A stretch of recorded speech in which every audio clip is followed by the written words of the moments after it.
ওম শান্তি। আজকের তারিখ হলো 10 এপ্রিল 2021। প্রাত মুরলি। ওম শান্তি। বাপ দাদা মধুবন। আজকের মুরলিতে বাবা বলেছেন, মিষ্টি বাচ্চারা, পতিত জগৎ থেকে সম্পর্ক ছেদ করে এক বাবার সাথে বুদ্ধির যোগকে যুক্ত করো, তাহলে মায়ার কাছে হার হবে না। তো বাবা বলেছেন, এই পতিত জগৎ থেকে সম্পর্ক ছেদ করে আমাদের বুদ্ধির যোগ এক বাবার সাথে লাগাতে হবে, তবে আমরা এই মায়ার দুনিয়ার থেকে আমরা বিজয় প্রাপ্ত করতে পারব। প্রশ্ন: সমর্থ শক্তিশালী বাবার সাথে থাকা সত্ত্বেও যজ্ঞে এত বিঘ্ন সৃষ্টি হয় কেন? এর কারণ কি? যে বাবা আমাদের সাথে থাকা সত্ত্বেও এই যজ্ঞে কেন এত বিঘ্ন হয়, এর কারণ কি? উত্তর: এই সব বিঘ্ন তো ড্রামা অনুসারে পড়তেই হবে। কেননা যজ্ঞে অসুরা বিঘ্ন সৃষ্টি করেছিল বলেই তো পাপের ঘড়া ভরেছিল। এতে বাবা কিছুই করতে পারেন না, এটা তো ড্রামাতেই রয়েছে। বিঘ্ন পড়তেই হবে, কিন্তু বিঘ্ন দেখে তোমরা ঘাবড়াবে না। বাবা বলছে বিঘ্ন তো আসবেই, কিন্তু বিঘ্নকে দেখে তোমরা ঘাবড়াবে না। গীত বাবা বলেছেন, মাতাকে আর পিতাকে। ওম শান্তি। বাচ্চারা অসীম জগতের পিতার নির্দেশ ফরমান শুনেছে। এই জগতের যারা মাম্মা আর বাবা রয়েছেন, তাদের সাথে তোমাদের যে সম্বন্ধ তা হলো দেহের সাথে সম্বন্ধযুক্ত। কেননা সবার প্রথমে মা, তারপর বাবার সাথে সম্বন্ধযুক্ত হয়, তারপর ভাই বন্ধু ইত্যাদি হয়। তো অসীম জগতের বাবার কথা হলো এটাই, জগতে এই যে মাতা পিতা রয়েছেন তাদের সাথে বুদ্ধির যোগকে ছিন্ন করো, এই জগতের সাথে সম্বন্ধ রেখো না, কারণ এ সবই হলো কলিযুগী ছিছি সম্বন্ধ। জগৎ অর্থাৎ দুনিয়া, এই পতিত দুনিয়ার থেকে বুদ্ধির যোগকে ছিন্ন করে একমাত্র আমার সাথে যুক্ত করো, আর তারপর নতুন জগতের সাথে যুক্ত করো। কারণ এখন তোমাকে আমার কাছে আসতে হবে। কেবল সম্বন্ধ যুক্ত করা আর কোনো কিছুই নয়, আর কোনো কষ্টই নেই। সম্বন্ধ তারাই জুড়বে যারা ডাইরেকশন পায়। সত্যযুগের সম্বন্ধ প্রথমে ভালো হয়, তারপরে শতপ্রধান, তারপর নিচে নামতে থাকে, তারপর যে সুখের সম্বন্ধ সেটা আস্তে আস্তে কমে যেতে থাকে। সত্যযুগে যে আমাদের সুখের সম্বন্ধ সেটা ধীরে ধীরে কমতে থাকে। এখন তো একেবারে পুরনো দুনিয়ার থেকে সম্পর্ক ছিন্ন করতে হবে। বাবা বলেন, আমার সাথে সম্পর্ক যুক্ত করো, শ্রীমত অনুসারে চলো, আর যা কিছু দেহের সম্বন্ধ রয়েছে সে সব কিছুকে ত্যাগ করো। বিনাশ তো হতেই হবে। বাচ্চারা জানে বাবা যাকে পরমপিতা পরমাত্মা বলা হয়, তিনিও ড্রামা অনুসারে সার্ভিস করেন, তিনিও ড্রামার বাঁধনে বাঁধা। মানুষ তো মনে করে তিনি তো সর্বশক্তিমান, যেমন কৃষ্ণকেও সর্বশক্তিমান মনে করে তাকে সুদর্শন চক্র দিয়ে দিয়েছে। তারা মনে করে তার দ্বারা সে গলা কেটেছিল, কিন্তু এটা বুঝতে পারে না যে দেবতারা হিংসার মতো কাজ করবে কিভাবে। দেবতারা তো হিংসক নয়, তারা তো ডবল হিংসক, তারা তো হিংসার কোনো কাজ করতেই পারে না। তা তো তারা করতে পারে না। দেবতাদের জন্য বলা হয় অহিংসা পরম ধর্ম ছিল। তাদের মধ্যে হিংসা কোথা থেকে এলো? যার যা মনে হয়েছে বসে লিখে দিয়েছে, ধর্মের কতই না গ্লানি করেছে। বাবা বলেন, এই সব শাস্ত্রগুলিতে সত্য তো মাত্র আটাতে যেটুকু লবণ দেওয়া হয় ততটুকুই। এটাও লিখেছি যে রুদ্র জ্ঞান যজ্ঞ রচিত হয়েছিল, সেই যজ্ঞে অসুরা বিঘ্ন সৃষ্টি করত, অবলাদের ওপরে অত্যাচার হতো। সে কথা তো ঠিকই লেখা হয়েছে এখন তোমরা বুঝতে পারো যে শাস্ত্রগুলির মধ্যে সত্য কতটুকু রয়েছে আর বানানো হয়েছে কতটা। ভগবান নিজে বলেন, এই রুদ্র জ্ঞান যোগে বিঘ্ন অবশ্যই আসবে। ড্রামাতেই সেটা রয়েছে। এমন নয় যে পরমাত্মা সাথে রয়েছেন, তিনি বিঘ্নকে দূরে সরিয়ে দেবেন। এতে বাবা কি করবেন? ড্রামাতে রয়েছে যখন তখন তো হবেই। এই সব বিঘ্ন আসবে, তবেই তো পাপের ঘোড়া ভরবে, তাই না? বাবা তোমাদেরকে বোঝান, ড্রামাতে যেটা রয়েছে সেটা তো হতেই হবে। অসুরা বিঘ্ন অবশ্যই সৃষ্টি করবে। আমাদের রাজধানী যে স্থাপন হচ্ছে, আধা কল্প মায়ার রাজ্যে মানুষ কত তমপ্রধান বুদ্ধি ভ্রষ্টাচারী হয়ে যায়, তারপর তাকে শ্রেষ্ঠাচারী বানানো তো বাবার কাজ, তাই না? আধা কল্প লাগে ভ্রষ্টাচারী হতে, তারপর বাবা 1 সেকেন্ডে শ্রেষ্ঠাচারী বানান। নিশ্চয়ই দৃঢ় বিশ্বাস, দৃঢ় হতে কি কখনো সময় লাগে? এমন অনেক ভালো ভালো বাচ্চারা রয়েছে যাদের সাথে সাথে নিশ্চয় হয়ে যায়, সে মুহূর্তেই প্রতিজ্ঞা করে। কিন্তু মায়াও তো কম পালোয়ান নয়, মনের মধ্যে কিছু না কিছু ঝড় ঝঞ্ঝাট সৃষ্টি করবেই। পুরুষার্থ করতে হবে যে সেসব যেন কর্মনাতে না আসে। সকলেই পুরুষার্থ করেছে, কর্মাতীত অবস্থা এখনও হয়নি, তাই কর্ম ইন্দ্রিয়ের দ্বারা কিছু না কিছু হয়ে যায়। কর্মাতীত অবস্থা পর্যন্ত পৌঁছানোর পথে বিঘ্ন তো অবশ্যই আসবে। বাবা তোমাদেরকে বুঝিয়েছেন, পুরুষার্থ করতে করতে শেষে গিয়ে কর্মাতীত অবস্থা হয়, তখন তো এই শরীর আর থাকবে না। সেই জন্য সময় লাগে, কিছু না কিছু বিঘ্ন পড়বেই। কখনো কখনো মায়া হারিয়েও দেয়। বক্সিং যে চায় সে বাবার স্মরণে থাকি, কিন্তু থাকতে পারে না। অল্প বিস্তর যেটুকু সময় এখনও বাকি রয়েছে, ধীরে ধীরে সেই অবস্থাকে ধারণ করতে হবে। জন্মানোর সাথে সাথেই তো কেউ রাজা হয়ে যায় না। ছোট বাচ্চা ধীরে ধীরে তো বড় হবে, এতে তো টাইম লাগে। এখন তো সময় আর অল্পই বাকি রয়েছে। সব কিছুই পুরুষার্থের ওপরেই নির্ভর করছে। অ্যাটেনশন দিতে হবে। যেভাবেই হোক আমরা বাবার থেকে উত্তরাধিকার অবশ্যই নেব। মায়ার সাথে মোকাবেলা অবশ্যই করব। মায়াও তো কম নয়। বাবা বলেন, বাচ্চারা তোমাদেরকে আমি এখন বোঝাচ্ছি, বাবার দ্বারাই তোমরা সদ্গতি পেয়ে থাকো। তারপর এই জ্ঞানের আর দরকারই থাকে না। জ্ঞানের দ্বারা সদ্গতি হয়ে যায়। সদ্গতি বলা হয় সত্যযুগকে। তো মিষ্টি মিষ্টি বাচ্চারা, এই লক্ষ্য এখন তোমাদের সামনে রয়েছে। তোমরা এটাও জানো যে ড্রামা অনুসারে সৃষ্টিরূপী বৃক্ষ বড় হতে সময় তো লাগবেই। বিঘ্ন তো অনেক পরে, চেঞ্জ তো হতে হয়। কড়ি থেকে হীরের মতন হয়ে উঠতে হয়। রাত দিনের প্রভেদ হয়ে যায়। দেবতাদের মন্দির এখনও পর্যন্ত তৈরি করে যাচ্ছি। তোমরা ব্রাহ্মণরা এখন মন্দির বানাবে না, কারণ সেটা হলো ভক্তি মার্গ। তো মন্দির হলো ভক্তি মার্গের, আমাদের মন্দির বানানোর কোনো দরকার নেই। দুনিয়া এখন জানে না যে ভক্তি মার্গ সমাপ্ত হয়ে এখন জ্ঞান মার্গ জিন্দাবাদ হবে। সে কথা কেবল তোমরাই বাচ্চারাই জানো। মানুষ তো মনে করি কলিযুগ এখন শৈশবে, তাদের সব কিছুই হলো শাস্ত্রকেন্দ্রিক। বাবা বসে বাচ্চারা তোমাদেরকে সকল বেদের শাস্ত্রের রহস্যকে বুঝিয়ে দিচ্ছেন। বাবা বলেন, এখন পর্যন্ত তোমরা যা কিছু পড়েছ সব কিছু ভুলে যাও। তার দ্বারা কারো সদ্গতি হয় না।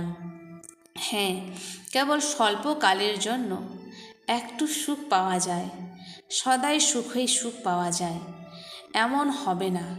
এই সব হলো ক্ষণভঙ্গুর সুখ। মানুষ দুঃখের মধ্যে থাকে, তারা এটা জানে না যে সত্যযুগে দুঃখের নামও থাকে না। মানুষ তো সেখানকার বিষয়ে বলে থাকে যে সেখানে কৃষ্ণপুরীতে কংস ছিল, এই ছিল ওই ছিল, কৃষ্ণের জন্ম কারাগারে হয়েছিল, নানান কথা লিখে দিয়েছে। তারা লোকে অনেক কিছু লিখে, পুরীতে কংস ছিল, কৃষ্ণের জন্ম কারাগারে হয়েছিল। কৃষ্ণ তো হলো স্বর্গের প্রথম প্রিন্স, সে কি কোনো পাপ করেছিল? এই সব হলো গল্প গাথা।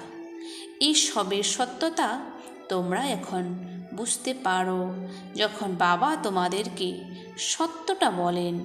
বাবা এসে সত্যখণ্ড স্থাপন করেন।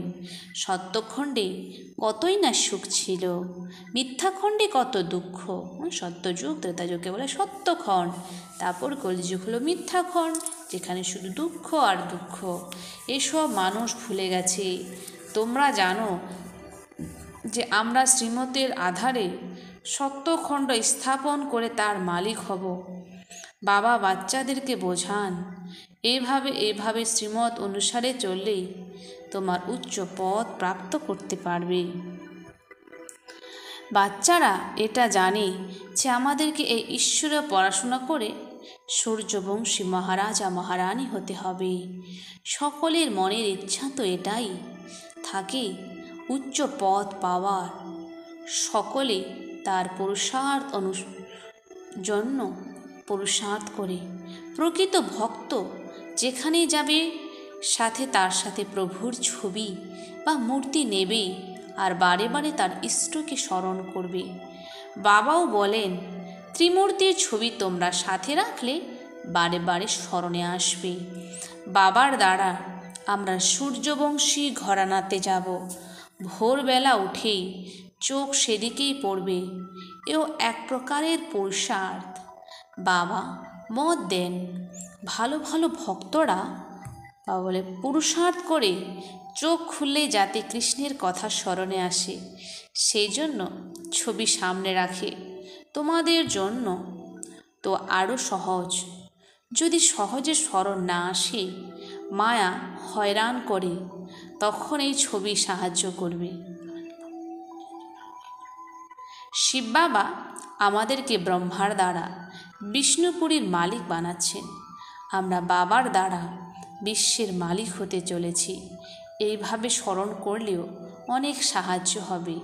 যে বাচ্চারা মনে করে যে মাঝে মাঝেই স্মরণ করতে ভুল হয়ে যায়, তাদের উদ্দেশ্যে বাবার রায় হলো চিত্র সামনে রেখে দাও, তাহলে বাবা এবং উত্তরাধিকার দুই স্মরণে আসবে। কিন্তু ব্রহ্মাকে স্মরণ করতে হবে না। বিয়ের সম্বন্ধ ঠিক হয়ে গেলে তখন কি আর দালালকে স্মরণ করে? তোমরা বাবাকে খুব ভালো করে স্মরণ করলে বাবাও তোমাদেরকে স্মরণ করবেন। স্মরণের দ্বারাই স্মরণ প্রাপ্ত হয়। এখন তোমরা তোমাদের প্রিয়তমের অকুপেশনকে জানো। শিবের তো অনেক ভক্ত শিব শিব বলতেই থাকে, কিন্তু সেটা তো হলো ভুল। শিব কাশী, বিশ্বনাথ, তারপরে গঙ্গা বলে দেয়, জলের ধারে গিয়ে বসে পড়ে। এটা বোঝে না যে জ্ঞানের সাগর হলেন বাবা। বেনারসে অনেক ফরেনার্স আছে দেখার জন্য, বড় বড় ঘাট রয়েছে সেখানে, তবুও বাবার মন্দির তাদেরকে আকৃষ্ট করে। সবাই ওনার কাছে যায়। মন্দির তো কারো কাছে যাবে না, মন্দিরের দেবতারাই আকৃষ্ট করে। শিব বাবার আকর্ষণও আকৃষ্ট করে তাদেরকে। নম্বর 1 হলেন শিব বাবা, তারপর সেকেন্ড নম্বর হলেন ব্রহ্মা, সরস্বতী তথা বিষ্ণু, বিষ্ণু তথা ব্রহ্মা, ব্রাহ্মণ তথা বিষ্ণুপুরীর দেবতারা, বিষ্ণুপুরীর দেবতারা তথা ব্রাহ্মণ। এখন তোমাদের কাজই হলো এটা। আমরা এই ব্রাহ্মণ থেকে দেবতা হচ্ছি, তাহলে অন্যান্যদেরকেও তার রাস্তা বলে দিতে হবে। অন্যরা তো জঙ্গলের পথ দেখায়, কিন্তু তোমাদেরকে জঙ্গল থেকে বের করে বাগানে নিয়ে যাওয়া হয়। বাবা আমাদের কলিযুগ নররূপী জঙ্গল থেকে ফুলের বাগান সত্যযুগের দিকে আমাদেরকে নিয়ে যাচ্ছে। শিব বাবা এসে কাটার থেকে ফুলে পরিণত করেন। তোমরা এই কাজ করে থাকো। এই সব বিষয় একমাত্র তোমরাই জানো। কোনো রাজধানী তো নেই যে তাদেরকে তোমরা বোঝাবে। কথিত আছে পাণ্ডবদের 3 পা পৃথিবীও মিল ছিল না। শক্তিশালী বাবা তাদের সাথে ছিলেন, তাই তাদেরকে বিশ্বের বাদশাহী প্রাপ্ত করান। এখনও সেই পার্টটাই প্লে হবে, তাই না? বাবা হলেন গুপ্ত, কৃষ্ণের ওপরে তো কোনো বিঘ্ন আসতে পারে না। এখন বাবা এসেছেন, বাবার কাছ থেকে উত্তরাধিকার নিতে হবে। তার জন্য পরিশ্রম করতে হয়। প্রতিদিন নতুন নতুন পয়েন্ট আসতে থাকে। দেখা গেছে যে প্রদর্শনীতে ভালো প্রভাব পড়ে। বুদ্ধি বের করে দেখতে হবে প্রদর্শনী দ্বারা ভালো প্রভাব পড়ে নাকি প্রজেক্টরের দ্বারা। প্রদর্শনীতে বোঝালে চেহারা দেখে বোঝা যেতে পারে। যখন বুঝতে পারে যে গীতার ভগবান হলেন শিব বাবা, তখন বাবার থেকে উত্তরাধিকার নেওয়ার পুরুষার্থ করতে হবে। তার জন্য 7 দিন দিতে হবে। এ কথা লিখে দাও, না হলে বাইরে গেলে মায়া সব ভুলিয়ে দেবে। তোমাদের বুদ্ধিতে এসে গেছে আমরা 84 পরিক্রমা করেছি, এখন আমাদেরকে ফিরে যেতে হবে। তমপ্রধান থেকে শতপ্রধান হতে হবে। এই চিত্র তো অবশ্যই থাকে, সাথে থাকা চাই। খুব ভালো চিত্র। বিড়লাদের মতো যারা বিত্তশালীরা আছেন তারাও জানে না যে লক্ষ্মীনারায়ণ এই রাজ্য ভাগ্য কখন আর কীভাবে প্রাপ্ত করেছিলেন। তোমরা জানলে তোমাদের তো অত্যন্ত খুশি হওয়ার কথা। লক্ষ্মীনারায়ণের চিত্র সাথে নিয়ে সাথেই কাউকে বোঝাতে পারবে যে ইনারা এই পথ কিভাবে পেয়েছিলেন। এই সব কথা বুদ্ধি দিয়ে বোঝার এবং অন্যদেরকে বোঝানোর মতো লক্ষ্য তোমাদের অনেক উচ্চ। যে যেমন টিচার সে তেমন সার্ভিস করে থাকে।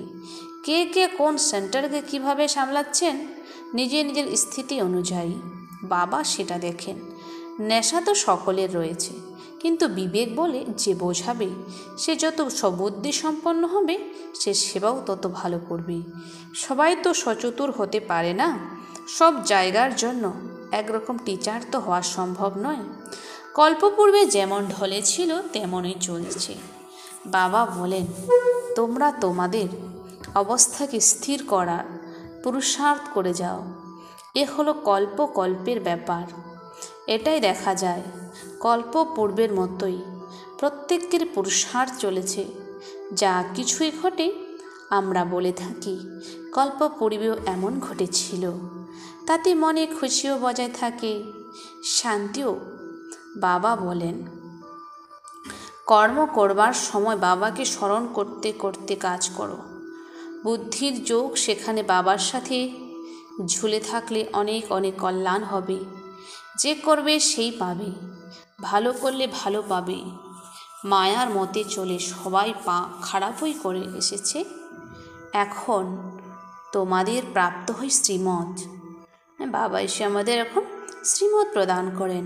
শ্রীমত মানে শ্রেষ্ঠ মত। ভালো করলে ভালোই হবে।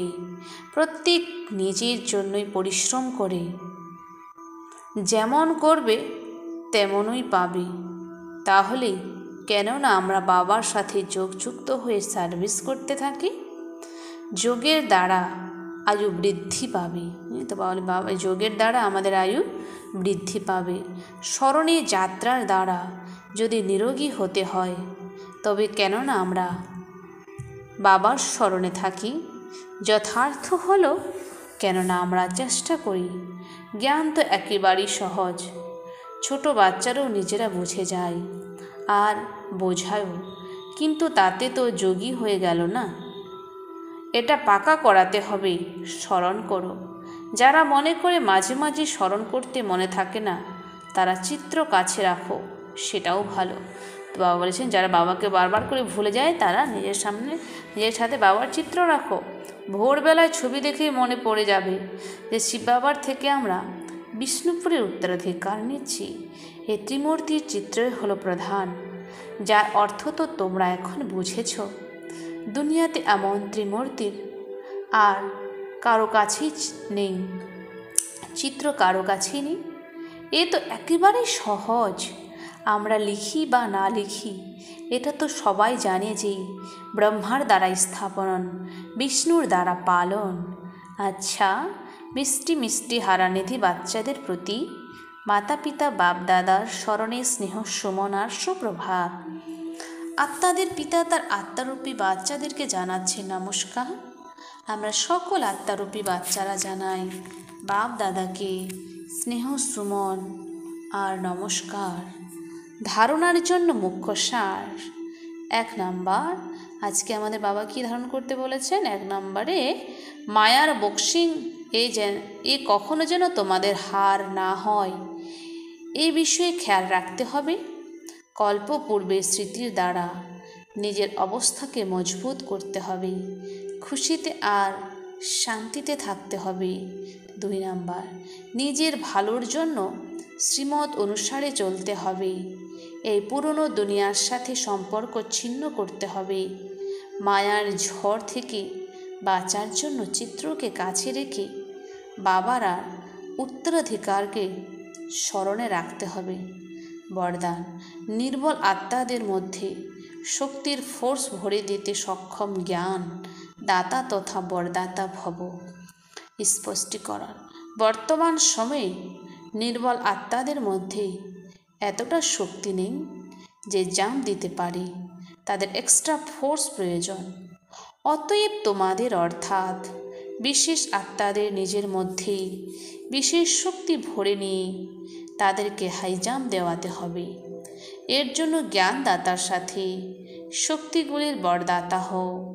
রচয়িতার প্রভাব রচনার উপরে পড়ে, সেই কারণে বরদানী হয়ে নিজের রচনাকেও সর্বশক্তির বরদান দাও। এখন এই সার্ভিসের আবশ্যকতা রয়েছে। স্লোগান, সাক্ষী হয়ে সকল খেলাকে দেখো, তাহলে সেফও থাকবে আর মজাও লাগবে। বলছে যে কোনো পরিস্থিতিকে, যে কোনো খেলাকে সাক্ষী হয়ে দেখো, তাহলে আমরা সেফ থাকবো আর সেই খেলায় অনেক মজা লাগবে। ওম শান্তি। ধন্যবাদ বাবা আজকের এই মিষ্টি মুরলির জন্য।